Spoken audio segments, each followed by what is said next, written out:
Hello my dear friends, it's Nightmare Echoes, your favorite storyteller here to keep you company tonight. I know many of you listen to these stories to wind down or drift off to sleep, so before we begin, go ahead and like the video and subscribe if you haven't already. Also, where are you tuning in from, and what's the time where you are right now? Let me know in the comments below. Now find a cozy spot, take a deep breath, and let your mind settle. Tonight's story is just about to begin. What if Easter wasn't as innocent as we think? What if behind the chocolate eggs and laughter, something dark was watching? Most people think of Easter as a happy holiday, but some people remember it for other reasons. Because for them, Easter night didn't bring peace. It brought something else. Something that knocked when no one should have been there. Something that left footprints, but not human ones.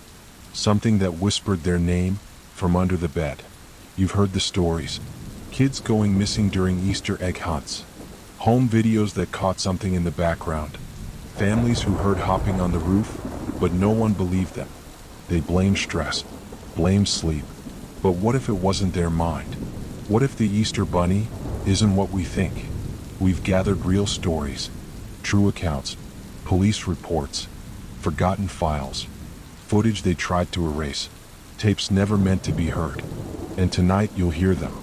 Not from rumors, but from the people who survived. So sit back, don't skip, and whatever you do, don't open the door. Because sometimes, the thing wearing ears isn't there to leave candy. It's there to take something back. Welcome to the Easter Terrors. Every Easter, the town of Raven Hollow gathers at the foot of the old stone church. White lilies line the altar. The pews grown beneath generations of farmers, school teachers, shopkeepers, all in their Sunday best. Children in pastel ribbons chase each other through the gravel path leading to the cemetery. Laughter echoes, bells ring. Songs of life and resurrection rise into the cloudy sky. But there's a silence too, a space between the hymns, a heaviness that never quite leaves. Because every Easter while the town sings, there are a few who remember. They remember the year when something changed. They remember the child who didn't come home. They remember what they heard in the woods, behind the chapel, when the last hymn was sung. And they remember the feeling, like being watched even in the middle of a crowded room. The year was 1998. It started like every other year. Sunrise service, community breakfast, the traditional Easter procession around the lake. The pastor stood at the pulpit with his usual message of hope and rebirth. But when they took the photo after service, the one they framed and placed on the chapel wall, there was a face in the crowd that no one could identify. No one remembered her being there. No one recalled seeing her arrive or leave. She was just there, on the edge of the photo, looking straight into the lens. And when the townspeople tried to enlarge the image, the girl's face began to blur, as if the film itself refused to capture her. A week later, she was seen again, this time standing by the edge of the lake. Pale, expressionless, wearing the same clothes from the photo. Witnesses described her presence as quiet, but impossible to look away from. The local paper never covered it. The town moved on, publicly at least, but some people started talking. Whispers, rumors. A child had gone missing that Easter. Her name was Emily Clark. She was 9 years old, vanished without a trace. The authorities searched the surrounding woods. Dogs, drones, volunteers. Nothing was found except for her shoes, placed neatly by the church steps, and an unbroken egg with a cracked drawing inside. The town refused to hold another Easter procession for 3 years. When they finally resumed it, the lake was no longer part of the route. And no one ever spoke of Emily again. Tonight, you're going to hear her story, not from the newspaper, not from the archives, but from a recovered videotape, from torn pages in a lost diary, and from those few people who were willing to speak. What you're about to hear has never aired publicly. Some say it's all made up, an elaborate hoax. Others, they won't say anything at all. But the girl in the photo, she was seen again. Last Easter, 27 years later. Same dress, same empty expression, same place. This is a story of Easter, but not the one you remember from childhood. It's about what lies just outside the frame of a perfect family photo. About the strange sounds in old churches long after the service ends. And the one question no one in Raven Hollow ever dared to answer out loud. What really happened on Easter morning, 1998? Tonight we go back. To the house Emily lived in. To the church where she sang her last hymn. to the tape that should have never been found, and to the moment everything changed. Make sure you stay until the end, and tell me, do you believe in what you cannot see? The tape wasn't supposed to be there. It was found in the spring of 2023, nearly 25 years after Emily Clark vanished. A local YouTuber, known online as Knox Archive, was filming a series exploring abandoned religious buildings across the Northeast. His content was usually harmless: rusted organs, cracked stained glass windows, forgotten pews thick with dust. But the abandoned rectory behind St. Luke's Church in Raven Hollow? That one was different. He uploaded a short video titled "Creepy Find in an Old Rectory Vihis Unearthed." The footage got just under 12,000 views in its first week. Nothing unusual, but something about it stuck with those who watched. Something they couldn't explain. At the 4-minute mark in his upload, he opened a drawer from a half-collapsed desk. Inside, old communion records, several mildewed hymnals, and one VHS tape. No label on the front. Just 3 words handwritten in faded black marker across the spine: Easter Mass 1998. He took the tape home, and what he found on it should never have been recorded. At first glance, it was nothing unusual. The grainy footage showed a typical Easter morning. The inside of St. Luke's bathed in sunlight. Children dressed in white robes gathered in front of the altar, singing. Parents filling the pews. The organ playing softly in the background. A peaceful scene. But then, at around the 38-second mark, something changes. Just behind the children's choir, in the far left corner of the frame, something moves. Slowly. Deliberately. It's not one of the kids. It's not a member of the clergy. Something else. Blurry. Slightly taller than the children. Wearing what appears to be a plain white dress. Stained, but not with mud. Not with anything natural. She doesn't sing. She doesn't blink. She just stares. Directly at the camera. The footage becomes unstable at this point. Audio warbles, the screen flickers. Then a line of tracking distortion crawls up the screen. He is risen, and so am I. That whisper wasn't part of the choir. It wasn't on any microphone in the church. According to audio analysis later done by viewers, the voice wasn't layered over the footage. It was embedded in it, hard-coded, directly within the magnetic tape. After the whisper, the screen cuts to black. There's no more singing, no organ, no congregation sounds. Just 32 seconds of silence. Then a new clip begins. It's handheld, shaky, much lower quality than before. Possibly recorded with a home camera, not the church's system. It shows the church interior again, but this time at night. Only the altar candles are lit, and something is different. The pews are empty. The air seems heavier. The camera slowly pans up toward the stained glass, then down again. And in the middle aisle, there's a single Easter egg, cracked open. Inside it, a small piece of paper. The cameraman doesn't speak. He walks toward it, slowly. Quiet footsteps echo. When he finally reaches it, he bends down, and as he reaches to open the paper, the screen flickers wildly, audio spikes, and a loud noise blasts. Something between a scream and a shriek, cutting everything off. That's where the tape ends. No outro. No credits. No explanation. Knox Archive uploaded the raw footage to his channel that same night. By morning, it had nearly 70,000 views. Then it was gone. Deleted. No warning. No explanation. When followers reached out to ask why, his only response was a single post on his community tab. Read: "Some footage should stay buried. I didn't film that last part. I didn't record at night. I never saw that egg. I only remember the choir." He hasn't posted since. Attempts to contact him were unsuccessful. His channel remains up, but with all comments disabled. His social media profiles were wiped clean within days. And yet, the whispers remain. Clips from the video were screen recorded by fans. Audio was extracted. Threads formed. Some claimed the girl in the white dress matched old yearbook photos of Emily Clark. Others said she didn't look like Emily at all. She looked older, as if she had grown. Somehow, changed. But it was her dress, her shoes, the same as those found on the church steps the morning she disappeared. Some say what Knox found wasn't just a lost tape. They say it was a piece of time, a memory forced to relive itself. A haunting loop replayed every Easter. And if that's true, then someone, or something, is keeping the story alive, making sure we don't forget. Next we go to the Clark house, where Emily lived, where her diary was found sealed beneath a loose floorboard in the attic. And in that diary, A page that mentions the girl in the white dress. Only Emily wrote that entry 3 weeks before she ever disappeared. I never thought I'd come back to Raven Hollow. Not after what happened when I was a kid. Not after how my grandmother used to talk about Easter as if it was something to survive, not celebrate. But last spring I had no choice. She passed away in February, and since I was her only living relative, the house fell to me. The lawyer said I could sell it, fix it up, tear it down if I wanted. I wasn't planning to stay long.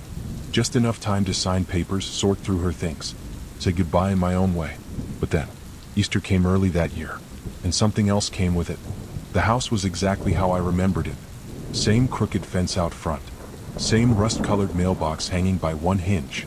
Inside, the smell hit me first. Old books, dried flowers, cedarwood, and something faintly metallic.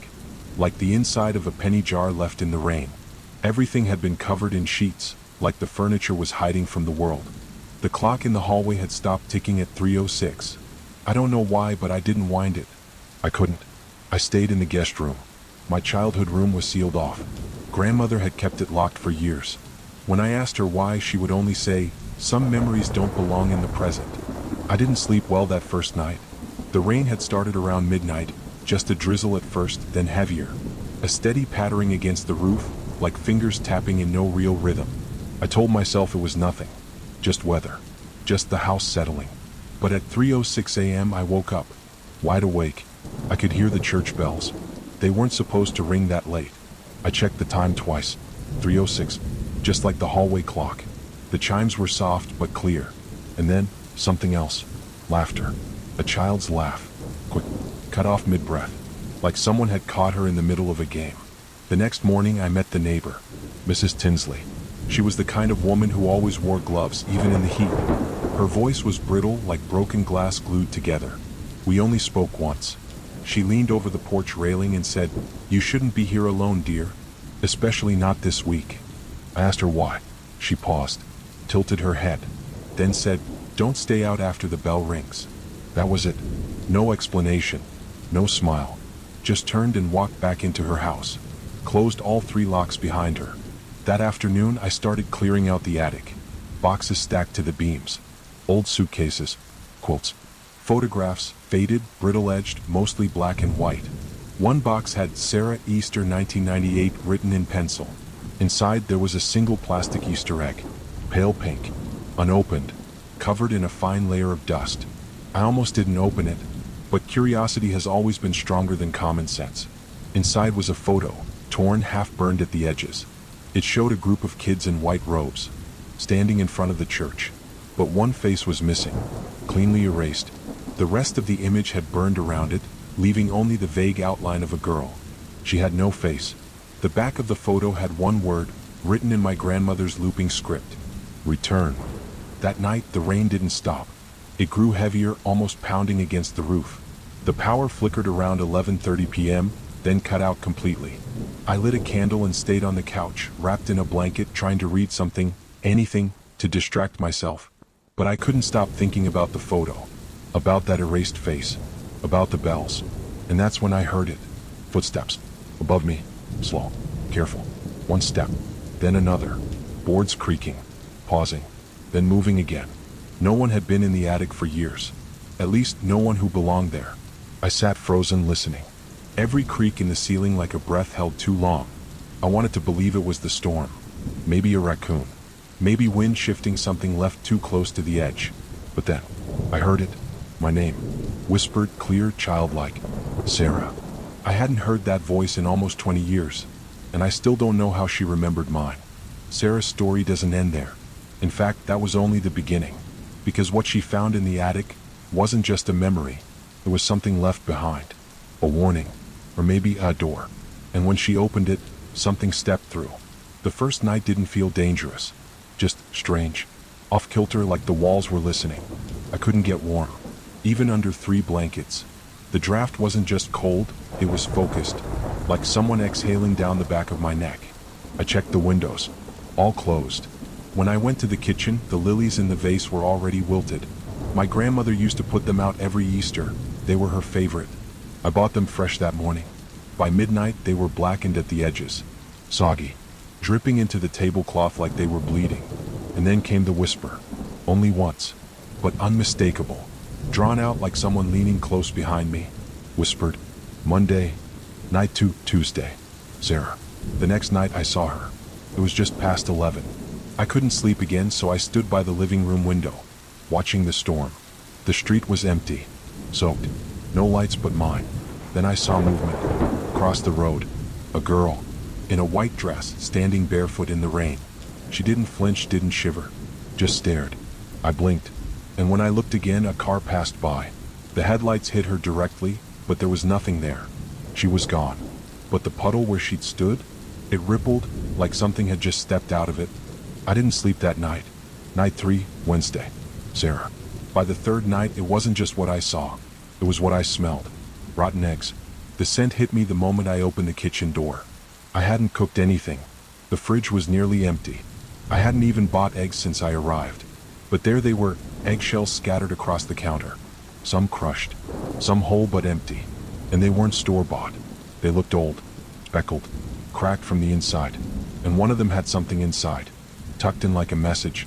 A fingertip-sized piece of fabric, burnt at the edges, white with lace trim. Exactly like the dress the girl wore across the street. Night 4, Thursday. Sarah. I went back to the attic. Not by choice. I was looking for old photos to send to the lawyer.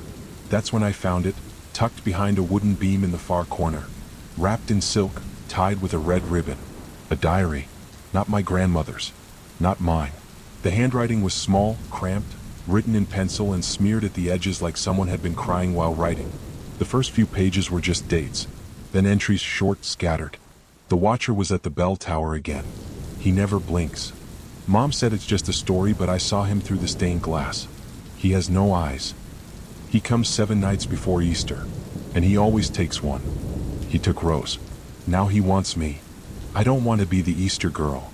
On the last page, the pencil had ripped through the paper from how hard they wrote. The watcher comes on Easter. Night 5, Friday. Sarah. The rain hadn't stopped in 5 days. My phone wouldn't charge. The lights flickered whenever I tried turning them on. And then, my phone recorded something. I didn't press anything. It started by itself at 3:06 a.m. Just static at first. Then the sound of breathing. What, raspy. And a voice. You took her place. That was all. And the timestamp on the file? 1998. Night 6, Saturday. Sarah. I dreamed I was in the church. But it wasn't like I remembered. There were no pews. Just a single beam of light pouring from the ceiling onto something tied at the center. It was me, bound with vines and lilies, my hands stretched out, my feet bound together, eyes open but unable to move, watching shadows gather.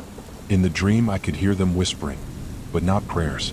It was my name over and over, over and over, and then I heard the bells, 7 tolls, and every time they rang, one lily petal fell, and I could feel it, each one. Night 7, Easter Eve. Sarah. I don't remember falling asleep. I don't remember walking outside. But I woke up standing barefoot in front of the church, in my nightgown, cold, soaked to the bone, my feet muddy and scraped. I had no memory of getting there. The doors were open, candles were lit down the aisle, and something was calling my name from the pulpit. Soft, layered whisper, childlike and adult at once. Sarah. I took one step forward, and that's when I saw it. The figure. Not a person. Not quite. It had a face, but it wasn't hers. It wasn't mine. It was everyone. Like melted wax shaped into something human. And in its hand, it held an Easter egg. The same one I found in the attic. And it cracked it open. Slowly. 7 nights. 7 warnings. And now, Easter has arrived. But what really happened in Raven Hollow that Sunday morning? Some say the rain finally stopped. Others say it never did. I shouldn't have gone inside. But it was like I was being pulled. Not dragged. Not pushed. Just guided.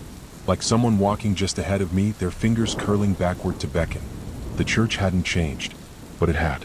It was exactly the same as I remembered it from childhood Easter Sundays, except everything had faded. Dull gray. The stained glass windows looked melted, warped, like they'd been crying for years. The organ was playing itself. No one sat on the bench. No hands on the keys. Yet the sound filled every corner, low and full of warning. And then I saw them. They didn't speak. They just turned toward me. In perfect unison. For centuries, Raven Hollow held a secret that never made it into history books or parish records. A ritual. A debt. It began long before electricity, before roads, before laws. They say a girl died during Easter Mass, struck by lightning as she sang the final hymn. Her name lost to time. Some say the church was built on cursed ground. Others say the curse was born in the church that day. But the whispers all agree on one thing. She never stayed dead. I couldn't move. Not even when they started chanting. They didn't use words. They used sounds, like reversed breathing, like insects crawling through syllables. One of them stepped forward, shorter than the rest. Their mask was different. It was cracked. They held out an egg to me. It had something carved into it. My name. My real name. Not the one I grew up with. The one no one had said in years. The name on my original birth certificate. And then I remembered. My grandmother used to say, "You came to us on Easter. A gift from the storm." Adopted at 6 months old, Sarah's records were sealed. Her birth parents untraceable. Her grandmother raised her alone, refusing to speak of the time before. But Sarah's return had been planned. Each year, the townspeople held the ritual. Each year, a substitute was offered. Some ran. Some vanished. A few were never found. The ritual didn't always work, but it always required one thing: a soul freely given, or reclaimed. They started to circle me. Slow, swaying like they were moving with the music only they could hear. And that's when I saw her. The girl. Standing behind the pulpit. Her white dress soaked in blood. Her eyes completely white. Her mouth moving but no sound. And she looked like me, but younger. She raised one finger and pointed directly at me. And that's when I remembered the diary. The photo in the egg. The whisper on the tape. He is risen, and so am I. This was never about resurrecting her. It was about replacing her. In Raven Hollow, Easter was not a celebration. It was a transaction. The town had made a bargain with something they could no longer control. They believed the girl's spirit haunted the church, but they were wrong. She never left. She became the church. And every year it chose someone to bring her back, to make her whole.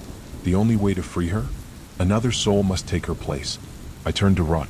The doors were gone. I mean, literally gone. Where there should have been the entryway, there was just brick. Smooth. Seamless. No handles. No light.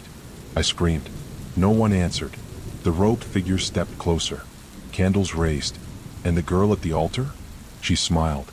The first real expression I'd seen all night. And she whispered. Soft, layered voice, childlike and ancient. You came back. Just like they promised. They didn't chase her. They didn't need to. The moment she stepped into the church, the circle closed. The substitute had returned. The egg cracked. The ritual began. I finally understand. All the dreams, the lilies, the name they carved into the egg. I was never supposed to leave this town. I was the girl. And this church? This is where I belong. Happy Easter. 1 year after the disappearance of Sarah Whitmore, Raven Hollow has fallen quiet. Not empty. Not abandoned. Just different. The townspeople don't speak her name. Some claim she left voluntarily. Others think she was taken. But those who've lived here long enough know. Sarah didn't leave. She was claimed. Police were called to this residence just after sunrise. Neighbors say the door was wide open, though no one had been seen entering or leaving in over a week. Look at this. There's eggs everywhere. On the bed, on the floor. Some are hollowed out. You smell that? It's like lilies, but rotting. Sarah's house was sealed off. But what they found couldn't be explained by the weather or squatters or even delusion. The hymn books, none of them belonged to her. The eggshells were bleached, perfectly cracked open, and arranged in spirals across the floor. The attic? Empty. Except for one item. A burned VHS tape, labeled in faded ink. Easter Mass 1998. Easter Mass 1998. I found this behind the altar. The same one from the story. I had to crawl under the floorboards. It wasn't easy. Something didn't want me to find it. I'm not supposed to be here, but I had to see it for myself. I had to know if the bells really... Do not be in Raven Hollow on Easter, especially at midnight. Police never confirmed who posted the video. The channel was deleted 24 hours after the upload, but a copy still circulates in online forums. Some say the uploader went missing the same night. The bell tower at the church, it's broken. It's been broken for decades. There's no way it should be ringing. Not 13 times. Not at midnight. 13. Every year on Easter. At exactly midnight. The bells ring, one for each townsperson involved in the ritual, and one for the girl. Sarah's body was never found, but some believe she's still inside the church, trapped, watching, waiting. I drove through Raven Hollow last Easter. Swear to God I saw her. A girl in a white dress, barefoot, standing on the church steps. She looked empty. Then she opened her mouth, and the bells started ringing. She was the chosen one, the girl who came back. Now, she is the watcher, and the ritual continues. Don't forget me. I waited for you. If you know anything about Sarah Whitmore's disappearance, please contact local authorities. And if you hear the bells ring 13 times this Easter, don't look behind you. If you're still awake, you made it through. You stayed with Sarah until the end. You followed her footsteps across rain-slicked streets, watched her walk into that old church, and vanish behind the altar. Maybe the story unsettled you. Maybe it stirred something deeper, something familiar. You see, Raven Hollow is a real place. It may not be on any map you've seen, but it exists in the forgotten corners of old towns, in the cracks between memories, in the shadows of empty pews and candlelit corridors. It exists wherever stories like this are whispered.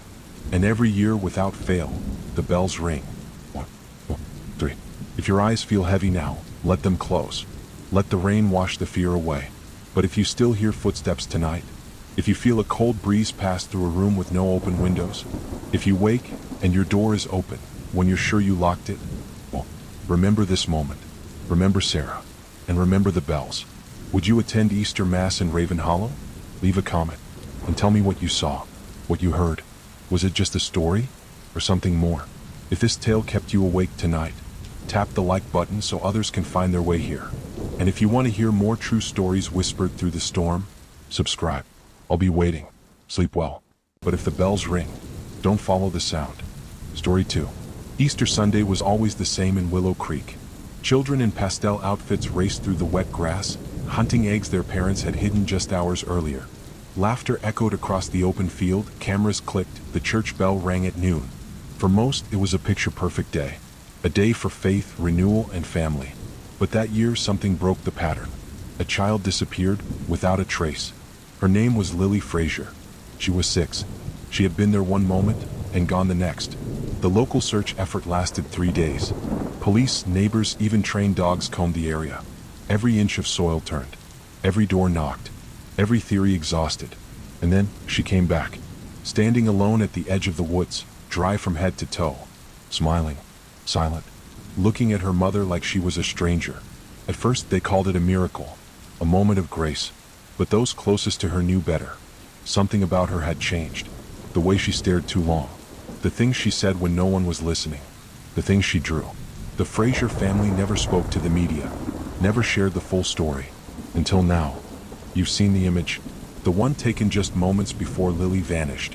A photo meant to capture a simple Easter memory. A little girl kneeling beside a tree, her basket half full of candy-colored eggs. But it wasn't Lily that caught everyone's attention. It was the figure behind her. Slightly blurred. Dressed like her but with no face. No expression. Just hollow eyes.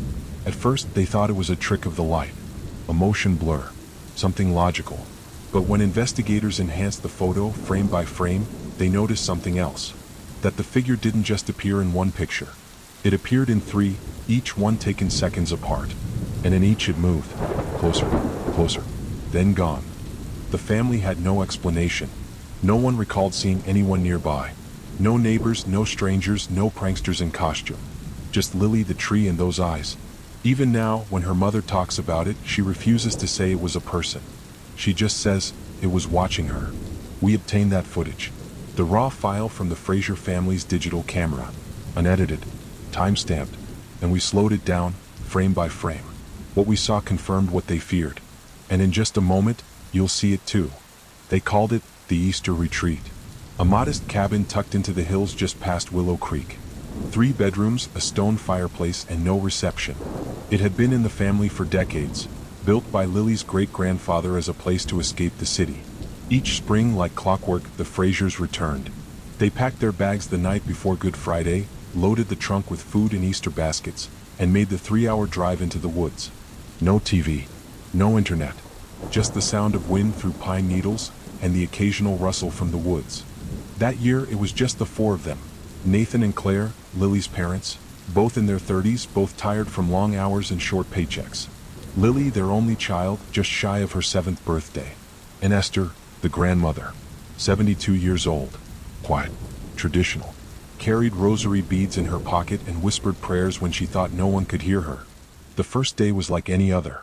Rain fell gently on the roof, drumming a soft rhythm that filled the cabin with calm. Claire unpacked food. Nathan lit the fireplace. Esther sat in the rocker by the window, her eyes drifting between the trees. And Lily played with her stuffed rabbit, the one she'd named Almond.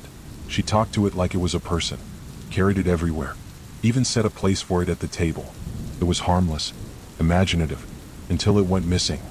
On Saturday morning, Lily came down crying. Almond was gone.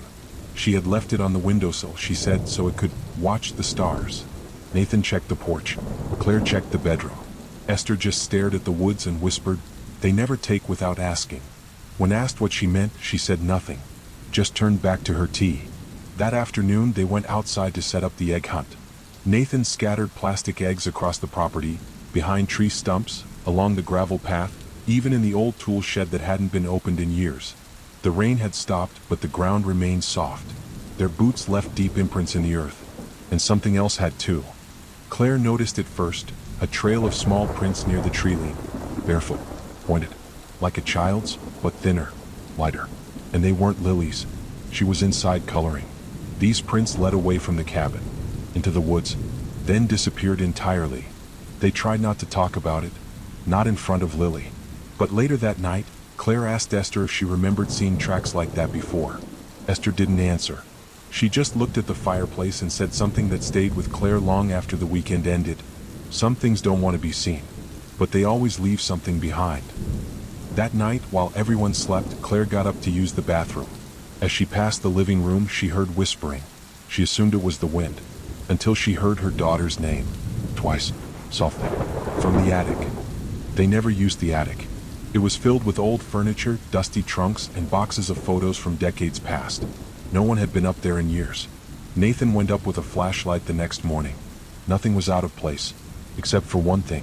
A porcelain bunny figurine cracked across the face, sitting in the middle of the floor. They didn't own it. Claire didn't tell Lily, but Lily already knew. That evening, she told her mother she didn't want to sleep upstairs anymore. She said the attic door moved on its own, that it breathed. Have you ever looked at someone you love and felt they weren't quite human anymore? This was the last peaceful night they'd ever spend in that cabin. The final sleep before everything began to unravel. Because the next morning, Easter Sunday, Lily vanished. It started like any other Easter morning. The air was damp, the smell of pine and earth heavy in the breeze. Claire was the first one up as usual. The cabin was quiet, save for the soft crackling of the dying embers in the fireplace. She made coffee, checked the baskets, and arranged the colorful eggs in the backyard, bright, cheerful, innocent. She had just stepped outside when she heard Lily's voice, high and full of excitement. It was the sound Claire had been waiting for. "Mom, I found one. I found the first egg." Lily had always been competitive when it came to egg hunts. She was determined to find the most eggs, the most hidden ones, the ones tucked farthest behind the trees. Claire smiled at the familiar sound of her daughter's laughter, imagining her racing between the tall grass and the fallen leaves, her small hands clutching the plastic eggs with pride. But as the minutes passed, something wasn't right. The sounds faded. The laughter stopped. Claire called out for her daughter, softly at first, then louder, more urgent. She searched the yard, the garden, the bushes. Nothing. No sign of Lily. She ran inside, calling her name over and over, but the cabin was still. Esther sat in her chair, staring out the window, her hands still wrapped around the rosary beads, her lips moving in quiet prayer. Nathan came downstairs then, disoriented. Claire's face was pale, her eyes wide. She didn't need to say anything. He knew something was wrong. They rushed outside, calling her name into the thickening mist. Their voices echoed through the trees, but there was no reply. The rain had started again, light at first, but steadily growing heavier with every passing minute. The air turned thick, damp, cold. Lily couldn't have gone far, Claire thought. She had to be nearby. Nathan grabbed the flashlight and led the way into the woods. Claire followed, and Esther stayed behind, standing at the edge of the porch, muttering under her breath, eyes fixed on the horizon as if expecting something, or someone, to emerge. They combed through the woods, The familiar paths leading to the nearby creek were untouched. The lake, hidden behind a thick cluster of trees, was still, its water dark, almost glass-like. Lily wasn't anywhere. No signs, no sounds, just the steady drum of rain on the earth. They reached the old well, the one Nathan's grandfather had used when they first built the cabin. It was covered with a thick layer of moss, the stones crumbling under the weight of years. They peered down into it, but only darkness stared back at them. No splash, no noise. Claire's heart was racing. Her hands shook as she wiped the rain from her eyes. Where could she be? She thought. Her mind grasped at every possibility. But deep down, a horrible thought took root. She refused to speak it aloud. As they moved deeper into the forest, something caught Nathan's eye. Something on the ground. He bent down, careful not to disturb it too much, and pulled something into the light. An Easter egg. But it wasn't just any egg. This one had markings, dark, sharp symbols drawn onto its surface. No paint, no crayons, just scratches. Not human. They weren't childish doodles. They were deliberate, structured symbols. Claire gasped when she saw them. She knew them. They were symbols her grandmother used to draw in her prayer books. A mix of archaic letters and unrecognizable shapes. Symbols passed down through generations. But why would Lily draw them? She didn't know those symbols. And then, the whispers. At first it was so faint Claire thought it was the wind. But as the seconds stretched into minutes, she realized it wasn't the wind at all. Soft voices, coming from all around them. Low, indistinct, like a chant. The hairs on her neck stood up. Nathan heard it too. His face went pale. Claire grabbed his arm. "Do you hear that?" she whispered. But Nathan didn't answer. His eyes were wide, scanning the trees. He didn't want to say it aloud, but they both knew what the locals had whispered for years. The legend that had been passed down, hushed between hurried words at the store, the bakery, at church on Sundays. The woods take one every spring. They never explained what it meant, just that every spring when the rains came and the new growth bloomed, someone from the area would disappear. No one ever found them. Just gone. They searched for hours. The rain poured down relentlessly, blurring their vision, soaking them through. Every search yielded nothing. No Lily. Only the symbols, scattered Easter eggs, and the sound of the wind pressing harder against their ears. It was as if the forest had swallowed her whole. The search party was eventually called in. They spread out, combing the area with trained eyes. But as dusk began to fall, something else began to take hold of the group, a quiet, growing panic. By the time the police arrived, the only thing they found was a trail of wet footprints, leading back to the cabin. Small, childlike footprints, but they were fading fast. Night came, but Lily didn't.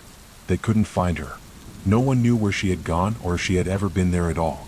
And the storm, it didn't stop. The rain fell harder than ever. It was the third day. The search had stretched on relentlessly.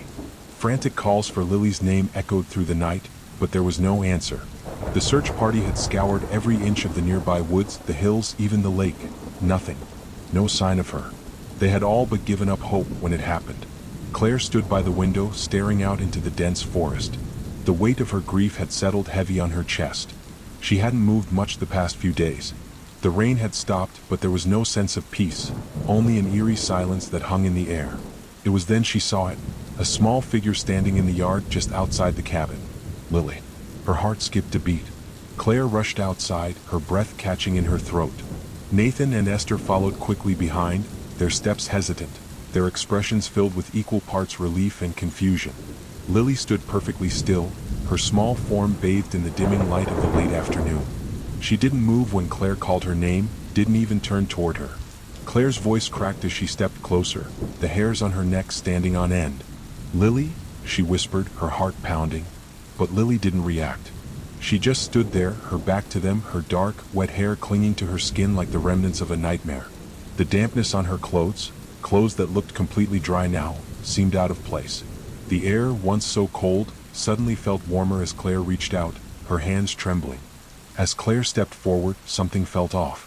There was an odd stillness around Lily. She wasn't the same. Her movements were stiff, as if she were no longer fully in control of herself. Her face, though familiar, was somehow different. The usual warmth in her eyes, the joy that always danced there, was gone. In its place, a chilling emptiness. Claire reached for her daughter's shoulder. Lily didn't flinch, didn't acknowledge her mother's presence.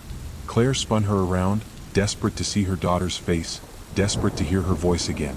But Lily just blinked slowly, her eyes now an unnatural shade, bright, almost unnatural, like a pale yellowish green.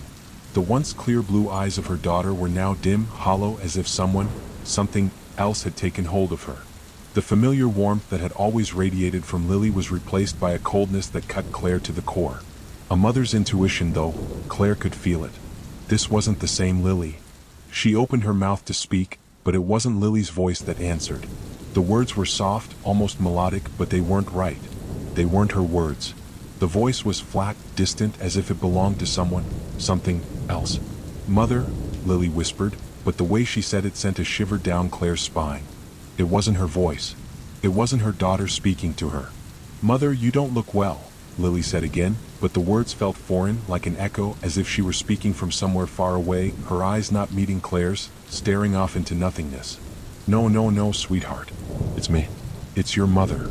Claire's voice trembled as she clutched Lily's shoulders, her hands cold, her heart racing. "Where have you been? We've been looking everywhere for you. Why didn't you?" But Lily interrupted, her voice now more like a whisper, barely audible. "Why are you calling me that? I'm not your Lily," she said softly, her tone strangely melodic, almost sing-song. Claire froze. Her heart stopped for a moment. Her mind couldn't process it. It didn't make sense. It didn't feel like her daughter at all. Nathan rushed forward, his hands reaching for Lily. But as soon as his fingers brushed her arm, he recoiled, a look of terror crossing his face. "Her hands," he muttered. "Her hands, look at her nails." Claire looked down.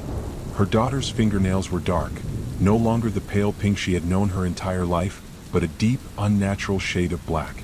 As if the very life had been drained from them, leaving nothing but dead, lifeless claws. And then, the most chilling part, Lily began humming. At first, Claire thought it was a simple tune, a forgotten childhood lullaby, maybe. But no, it was something else, something wrong. The melody was unmistakable, Easter hymns, only they were backward. The words twisted and turned, warped into something unsettling, something dark. Claire took a step back, her heart thudding in her chest. Nathan stood frozen, staring at Lily in horror, unable to comprehend what was happening. "What's happening to her?" Nathan whispered, his voice a mix of fear and disbelief. The humming continued, and then just as suddenly as it began, it stopped. Lily stood silent, her eyes locked on Claire with an almost vacant expression. Then she spoke again. "Grandmother," she whispered, her voice a breathy, foreign sound. "Where is she? I want to see her." But Claire could see something else in her daughter's eyes now. Something darker. Something cold. "I'm right here," Esther's voice cracked from the doorway. She had been standing silently, watching the exchange, her expression unreadable. But there was a palpable tension in the air, thick with dread. She took a cautious step forward, then stopped, her eyes wide. "That's not our Lily," she said quietly, her voice tremulous. "It's not her. It can't be." Esther refused to stay in the same room with her. She couldn't. The sight of her granddaughter, the girl who had once been full of life, of love, now standing there hollow and strange, was too much for her. Her voice quivered with disbelief. "She's not ours anymore," Esther whispered, her voice breaking. "That thing, that's not my Lily." And with that, she turned and left the room, her frail form retreating into the shadows, leaving Claire and Nathan standing in the thick silence.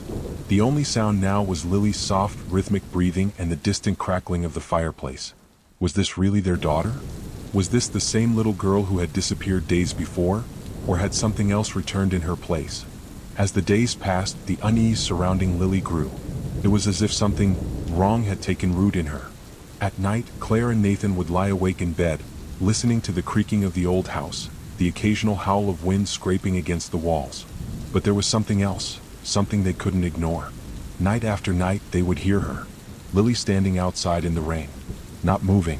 Not a single sound except the soft patter of the droplets hitting her hair, her clothes.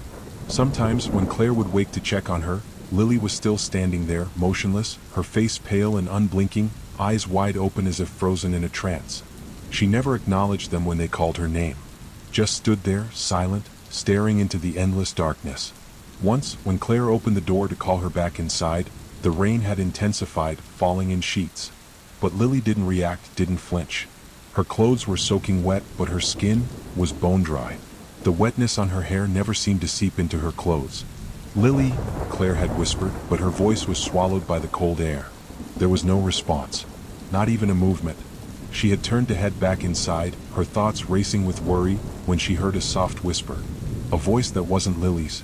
"Stay out of the rain, Mother," the voice had said. But it wasn't Lily's voice. It was deeper. It was wrong. Claire quickly slammed the door shut and locked it. Her heart was hammering in her chest, but Lily, no, whatever it was, just stood there, a silhouette in the downpour. The night stretched on, and the sound of the rain filled their ears as they lay in their beds, hearts heavy with the unknown. The following night, as Claire was preparing dinner, Nathan heard a noise from above. The attic. It was faint at first, like a soft scratching or scraping sound, something small but deliberate. At first he thought it was just the wind. But as the hours passed, the scratching grew louder. It was almost rhythmic now, like something, or someone, was trying to get out. Nathan grabbed a flashlight and hurried upstairs, his footsteps echoing in the empty house. The attic door creaked open slowly, revealing only the dust and shadows that had accumulated over years of neglect. But there was nothing there. Nothing but old, forgotten furniture and cobwebs. The scratching stopped immediately. "It's just the house settling," Nathan muttered to himself, trying to calm the dread building in his chest. But even as he turned to leave, a faint whispering began, too soft to make out, but unmistakably there. He glanced back at the shadows. A shiver ran down his spine. Something wasn't right. Over the next few days, more strange things began to happen. Eggs, decorated with delicate, cheerful patterns, would appear on the kitchen counter in the morning. But when Claire went to crack one open, she would find something far more disturbing inside. The yolk wasn't yellow, but a sickly, dark brown. And in place of the whites, something that looked like jagged, broken teeth filled the shell. Lily would watch from the corner, her head tilted slightly, as though she were observing something she didn't fully understand. And whenever Claire went to remove the eggs, Lily would whisper softly, "Don't break them." But Lily's warnings only made the eggs more terrifying. After the third egg, Claire couldn't bear to look at them anymore. It was then that Esther, Lily's grandmother, revealed something from her past. She had lived in a small village before moving to the city, and there they believed in an old ritual. It was something passed down through generations, something that could be performed when a loved one's soul had been taken or replaced. Esther had been reluctant to speak of it, but fear had pushed her to share it with Claire and Nathan. "I know this may sound insane," she said, her voice trembling, "but in my village, when someone we loved changed, we would perform the ritual. It was said to bring the soul back, if it hadn't been taken completely." Claire and Nathan listened intently, hanging on every word. They were desperate now, anything to bring Lily back. Esther spoke in hushed tones, as though speaking louder would break the fragile thread of hope they were clinging to. "We need a piece of Lily's hair, a lock of it," she explained, "and something personal to her, something she loved." With trembling hands, Claire agreed. She grabbed a lock of Lily's hair, just a few strands, and placed it in the bowl. Nathan found one of her favorite toys, a small stuffed bunny, and they set everything on the old, cracked kitchen table. The ritual began with Esther chanting in a language neither Claire nor Nathan understood. The words were ancient, and as they fell from Esther's lips, a strange heaviness settled in the room. The wind picked up outside, rattling the windows and sending a chill through the cabin. But as the ritual reached its peak, a deep rumble shook the house. The lights flickered. The floorboards groaned beneath their feet. And then, just as quickly as it had started, the ritual stopped. The silence was deafening. Esther stepped back, her face pale, and muttered something under her breath. "It's too late," she whispered. The air felt colder now, as though a part of their home had been stolen from them. Lily remained where she had been, still and unblinking, her hollow eyes following them. The rain outside began to pour once more, growing heavier, its roar mixing with a low, throaty growl that seemed to come from nowhere. The house creaked again. The scratching in the attic had returned. Only this time, it sounded different, louder, closer. Something else was coming. Something they couldn't see yet. Something older than the house itself. And as the rain continued to fall, it whispered something, something Claire couldn't quite hear, only that it had been waiting for them. It had been nearly a week since the ritual, and nothing had felt the same since that night. The house was colder now, despite the warmth of the spring air outside. The air inside seemed to vibrate with an unnatural tension. Something was there, watching, waiting. Lily continued her strange behavior, but it wasn't just her anymore. Claire and Nathan had noticed changes in the house itself. Objects moved from one room to another, doors creaking open on their own, shadows that danced just beyond their line of sight. Every corner seemed to hide something they couldn't see. And then, it happened. It was late in the evening, the sky a dark, muted gray as the rain continued its relentless fall. Claire was downstairs, preparing a late dinner, trying to distract herself from the unease that clung to her every thought. Nathan had gone upstairs to check the attic once more, after hearing that same low scratching again. But as time passed, the minutes stretched on, and Nathan didn't return. Worried, Claire called for him, her voice quivering with a rising sense of dread. "Nathan?" she called, her heart pounding. But there was no answer. The house, as always, was silent, save for the rain that had become an ever-present roar. Panicked, Claire rushed upstairs, every step echoing in the dimly lit hall. When she reached the attic door, she could feel it, a heavy presence on the other side. Something was in there, and it wasn't Nathan. With trembling hands, she opened the door slowly, only to be met with an overwhelming sense of cold that seemed to seep into her bones. The attic was dark, shadows stretching long and threatening across the room. She called out again, but her voice faltered. No answer. That's when she saw it. The camera monitor in the corner of the room, the one that they had set up after the strange events began, flickered to life. It was showing footage from earlier in the evening, the time-stamped image of Lily, floating. Her limbs stiff, body suspended in the air, not an inch of the floor beneath her feet. Claire's heart stopped. But it wasn't just the floating that made her blood run cold. As the camera feed played out, Claire's breath hitched as she saw something else. A figure, a shadow, moving quietly behind the floating Lily. The shape was distorted, as if the very air around it was bending, warping. Then the footage shifted. It was a different angle. A view of the attic from another camera, showing a hidden corner of the room, barely visible in the low light. There, bound and gagged, was the real Lily. Her eyes wide with terror, her body tied to the old wooden beams in the attic.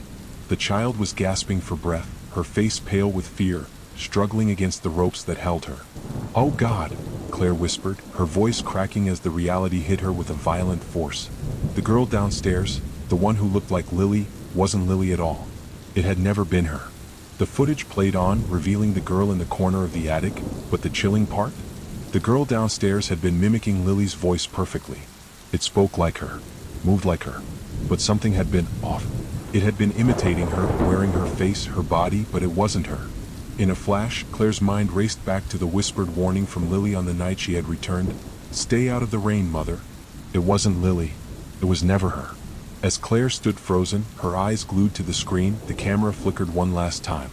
The shadow in the attic moved again, this time far closer to the real Lily. The thing in the corner of the room, it crawled on all fours, its movements unnatural, jerking like a broken puppet. It leaned down toward the real Lily, and she let out a muffled scream, a desperate plea that was quickly drowned out by the eerie, distorted growl of whatever it was.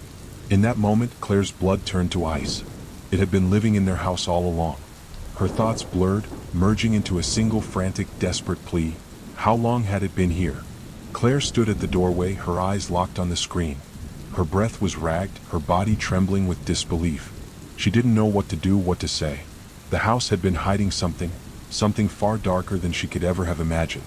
In a blur of panic, she turned and ran for the stairs. But as she reached the landing, she froze. Lily, or the thing that had replaced her, was standing at the top of the stairs watching her. Its eyes were wide, pupils dilated, and for the first time Claire could see it, truly see it. The eyes were not Lily's. They were hollow, black, the pupils reflecting only darkness. Its lips were stretched into a thin, cold smile that didn't belong on the face of a child. "Lily?" Claire whispered, her voice trembling as she reached out, her hands shaking. But the thing didn't respond. It only watched, unmoving. The cold smile never left its face. "Where's my daughter?" Claire asked, her voice rising in desperation. But there was no reply. It was then that the thing, whatever it was, moved, not with the grace of a child, but with the unnatural, jerky movements of something that shouldn't exist. It backed away slowly, turning toward the hallway. And as it did, Claire's heart seized in terror when she heard it whisper, "She's never coming back." And with that, the thing, Lily, disappeared into the shadows, leaving Claire standing frozen in the dark hallway, her mind reeling, her body paralyzed with fear. The house was never the same again. And as the storm raged outside, a final question hung in the air. What had truly returned from the woods that day? The house had fallen silent. The storm outside had come to an eerie stillness, but inside, it felt as though the air itself was holding its breath, waiting for something worse. Claire stood in the dimly lit living room, her hands trembling as she held the ancient silver egg, an heirloom passed down through generations of her family. The egg had always been a symbol of hope, a relic tied to Easter and renewal, but now, in the midst of the terror that had consumed her family, it had become their last hope.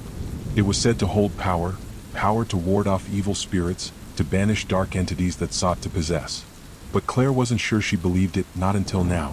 With Nathan standing by her side, they made their way to the center of the room, where Lily stood in the corner.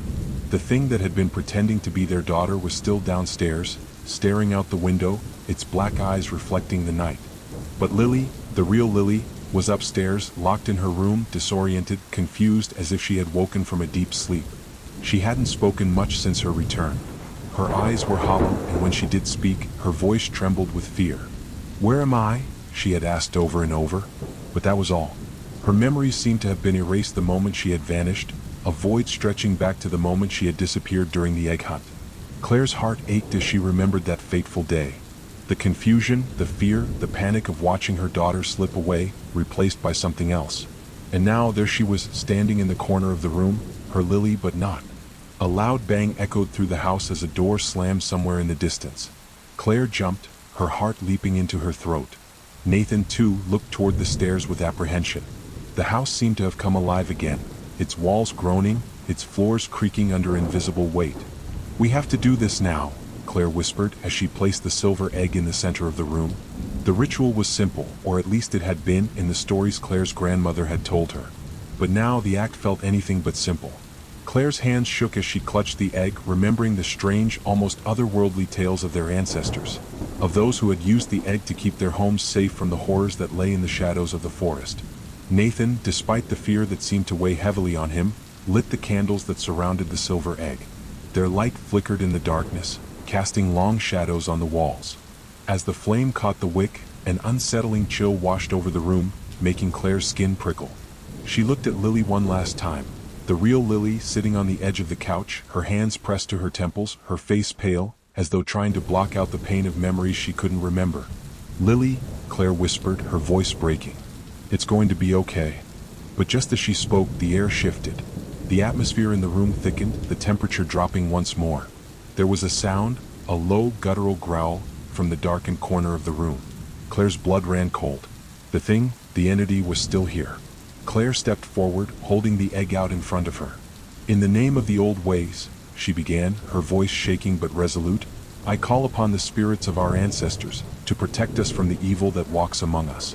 I ask for the strength to rid this house of the darkness that has taken what is ours." Nathan joined her, his hands trembling as he added his own prayer.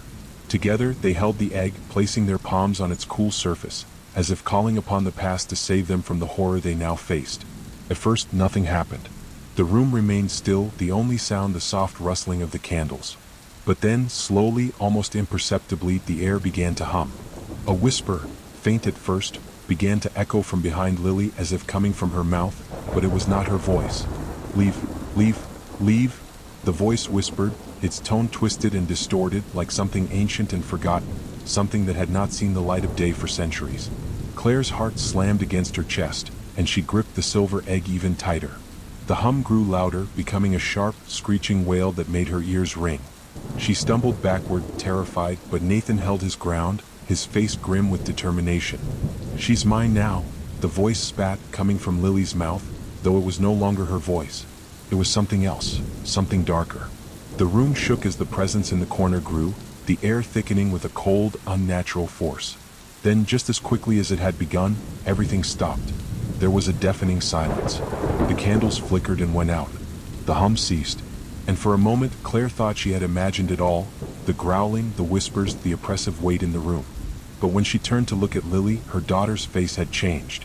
Lily's eyes were wide, her lips trembling as if she had just woken from a terrible nightmare.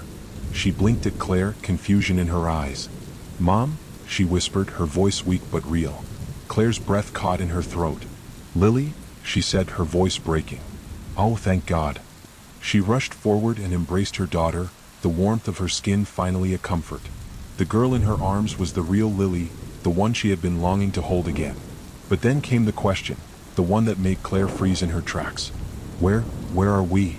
Lily asked, her voice small, her eyes distant. I don't remember anything past the Easter egg hunt. The words hung in the air, chilling Claire's blood once more. As Lily stared blankly into the distance, her expression changed. It was a fleeting look, a flash of something unfamiliar, a shadow in her eyes. Something's still here, Lily whispered, her voice trembling with fear. Before Claire could respond, the door to the attic slammed open, and a gust of cold wind swept through the house. It seemed to howl as it passed, sending a shiver down Claire's spine. Something had followed them back. Something had escaped. Lily's voice faltered as she turned to look toward the attic. It's not over, she whispered, her eyes wide with terror. It's still here, waiting. The house seemed to groan under the weight of the unknown force now inside. Claire's heart raced, and she could hear her own breath quicken as the shadows in the corners of the room seemed to pulse and shift, as though alive, as though they were watching, waiting for the next moment to strike. And that was when the real horror set in. The entity hadn't been vanquished. It had merely been waiting for a chance to return. You can feel it, can't you? The weight in the air. That creeping sense that the worst is still to come. Because it is. What happened to Lily wasn't just a disappearance. It was something much darker, something that shouldn't have come back. And what's worse, it didn't leave. There's something else in that house. Something still watching, something that has followed them back from the woods. And it's waiting. But what if it isn't just them? What if the woods, the place that stole Lily, has been taking more than just children every spring? What if there's something bigger behind it all? Something that isn't just bound to one family, one house. Think about it. If you've ever lost time or noticed someone coming back, different, if you felt that creeping wrongness after a loved one vanishes, tell your story. Tell us what the woods took from you. The thing that was once Lily is still out there, and it knows exactly what it wants. And it's not finished with any of us. Only the brave make it this far. Tap like if you're one of them. And if you're new here, hit subscribe. Because trust me, this story isn't over. Not by a long shot. And remember, keep your eyes on the shadows. Some things come home with you even when they shouldn't. Sound, the wind screams louder now as if it's alive, writhing through the trees. A dark, low rumble shakes the walls, like the earth itself is trying to swallow the house whole. The camera pans to the attic door, which creaks open slowly on its own. The faintest whisper of the thing, the entity, can be heard just beyond the edges of the frame. You were warned. The family never spoke of that Easter again, not in full. The days after the ritual were quiet, too quiet. Lily went back to school. Her mother, Elaine, went back to work. The house stayed dry that spring, and the attic door never creaked again. But something had changed. Lily didn't sing anymore. She stopped coloring. She barely ate. And sometimes, in the middle of the night, her mother would wake to the sound of Lily speaking in a language no one in the family understood. She'd be standing by the window, barefoot, whispering to the trees. She never remembered these moments come morning. But her mother did. She kept a journal of them, each incident logged with time, date, and weather conditions. On March 2nd the following year, the journal ends mid-sentence. She looked at me this morning with a face that wasn't hers. A few weeks before Easter, the family tried to reclaim normalcy. They returned to the same cabin. They told themselves it was just a place, just another spring, just another chance to be whole again. They smiled. They laughed. They took photos. But when Elaine looked back at one of those pictures, just days before she left the cabin for good, she noticed something standing behind them in the trees. It was tall and pale. Its head crooked at an angle no neck should bend. Its eyes weren't visible, but its gaze was unmistakable. It was standing in the same spot where Lily had disappeared the year before, and it was smiling. And next Easter, something else vanished. This time there was no coming back. No ritual. No relic. Just an open window and a trail of muddy footprints that stopped outside the hollow tree. But there's more. The footage they captured that year, on the night everything fell apart, it hasn't been shown publicly before. Until now. I'll show you the tapes. But not tonight. Sleep with one eye open. And listen for the knocking. If you hear it, don't answer. Have you ever lost someone on Easter? Or seen something in the spring mist that didn't belong? Maybe you found an egg and wished you hadn't. If your story begins with Easter and ends in fear, we want to hear it. If this tale left you uneasy, like something still watching, tap like, subscribe, and share it with someone brave enough to listen. We've only just begun our Easter horror collection. Subscribe if you're not afraid of what might return next Easter. Still here? Then maybe you've already heard the whispers. Or maybe, just maybe, you left something behind in the woods too. Drop your story in the comments or email us directly. The hollow tree is always listening. Sleep well, but don't hunt alone.